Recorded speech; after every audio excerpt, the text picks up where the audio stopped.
செய்தாலும் பொறுத்தருளும் செல்வக்குமரன் பொய்யான மயிலேறவும் காட்சி எழியாவும் ஒளி வீசும் தெய்வாம்சமே பொய்யான என் வாழ்க்கை புவி மீது நிலையாக அருள் செய்ய வர வேணுமே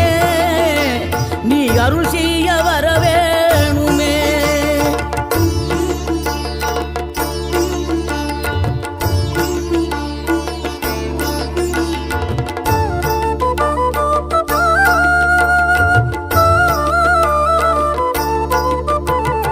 இகழ்தலையும் புகழ்தலையும் ஒரு முகமாய் கருதும்படி செவி உரைத்த முத்து குமரன் நீ வறுமையையும் வளமையையும் சமநிலையை உணரும்படி மதி கொடு